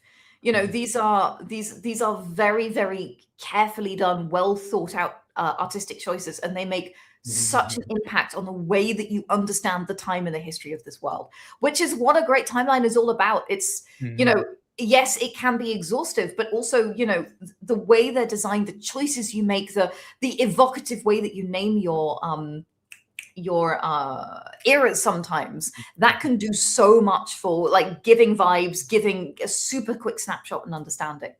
Or you could choose clarity, as this world did. This is an alt world America. A very, very interesting concept and beautifully executed. What was your take on this one, Andy? I was actually blown away by the changing geopolitical map as you scroll down. That was, that was sort of, I didn't notice it first time around. I'm a bit dumb. I was going, hang on, scroll back down. And it's just like, that changes. It's just like, and you can see the different nations rising and falling and such, as like with the color changing. And it's there we go. You can start seeing on the right some of those color changes now. Yeah, as the world morphs behind the map.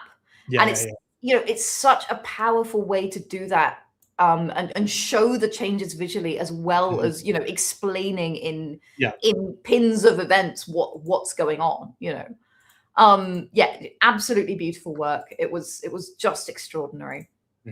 Next up, we have the history of the Talus sector. What was your read on this one, Andy? Okay.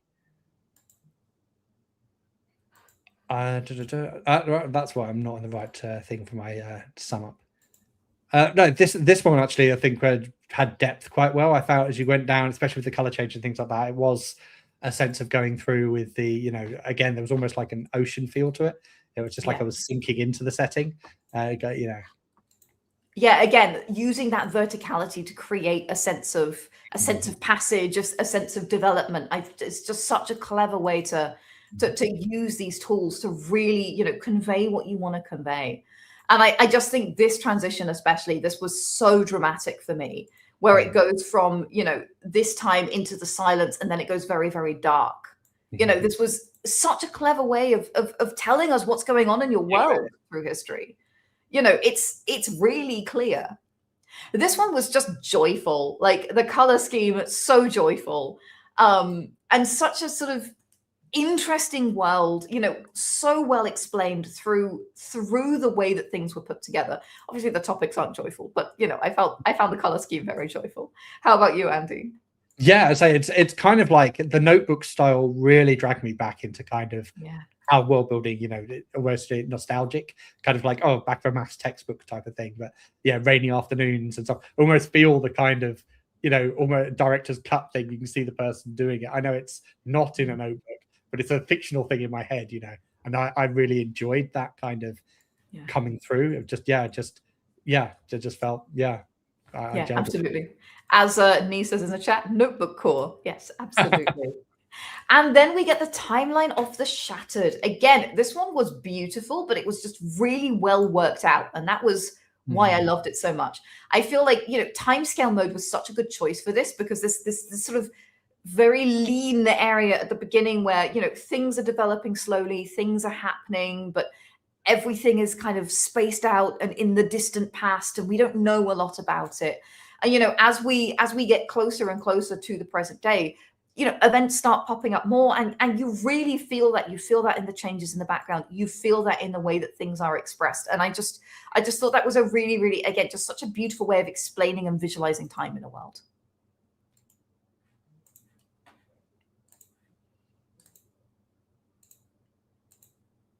Yeah, this as well, just so cool. Well, that was our History Award. And that brings us to our major categories. So folks, there is no voting for you guys on these. These major categories are going to go to our specialists. And we have a barrage of absolutely extraordinary world builders, real world famous people, of the likes of Tracy Hickman and Andy Law and Cody Pondsmith and C.L. Clark. These are, absolute leaders in their field. They're going to be looking at your world building. So no pressure. It's all cool. And I'm pretty sure they're going to be blown away. We're going to start with the Best Article Award. So a massive congratulations to the nominees for this. Strixline, Blue Fairy 74, Wordy Girl, Mochi Manaban, and Nee. Bravo to all of you. Very, very well done. I won't go through these individually, but we will be releasing at the end of the stream a blog where you can see all of the winners, of all of the nominees, I should say. I beg your pardon. Yeah. And you'll be able to look through all of these articles as well. Next up is the best newcomer. So a massive congratulations to the Pink GM, Little Rose 18, Shuang, Geocinim, and Jessica Forrest. I could barely believe you guys were new to World Anvil. These articles were so good. You know, these worlds were so creative and rich, and the use of the platform was so developed. It was extraordinary.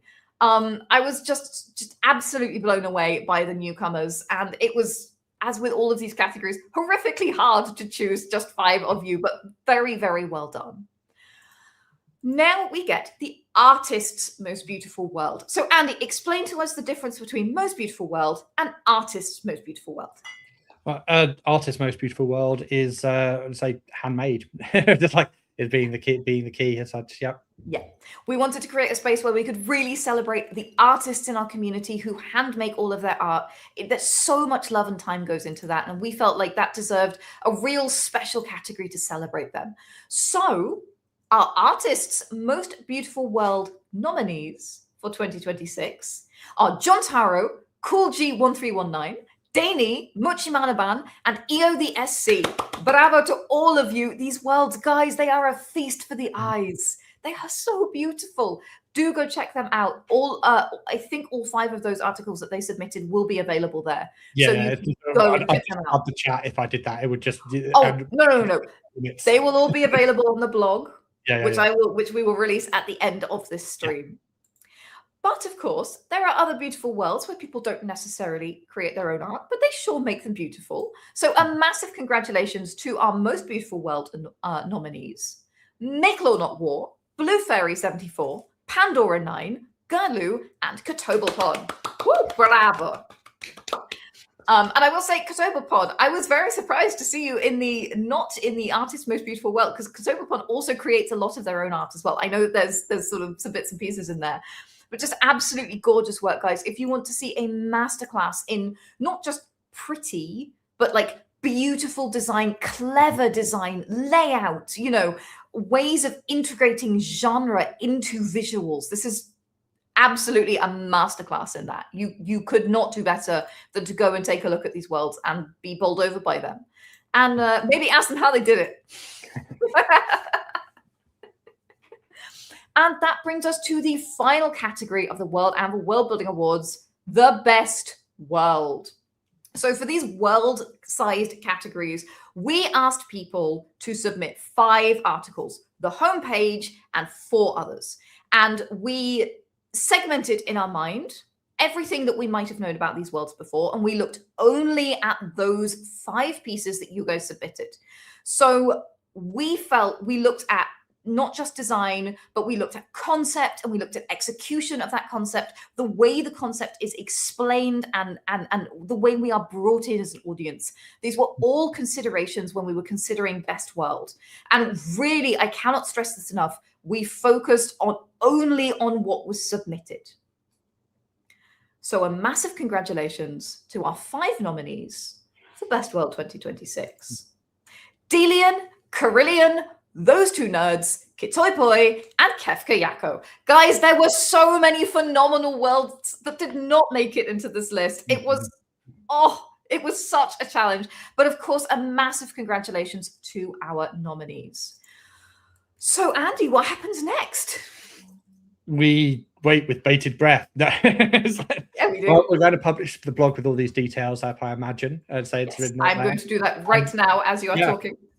And through the magic of internet things, they'll say these will on their way to the judges who will be going through. And we can only wait with bated breath for the. I'm excited. Now, there are, of course, as I mentioned before, 2 sets of judges. One set for our major categories are our super elite, internationally famous super judges. But of course, there are some other super people who are judging as well, right? No, of course, the voting, the people. I will go get the voting. We obviously didn't post earlier. We didn't. You guys are also part of the super voting team, because everything that is not those 6 major categories is something that we want you to vote on. We want you to choose your winners. Now, if you just joined the stream, if you're not quite sure, if you want to have a big read, have a big read. These articles are amazing. You can do all of that right here over on our blog, on this article that I have literally just published right now. So that's at blog.worldbuild.com. And the full thing is in there. I just realized I did not paste it in YouTube. I beg your pardon. So I'm going to stick it in again. Sorry. You can now find that in the chat on both platforms.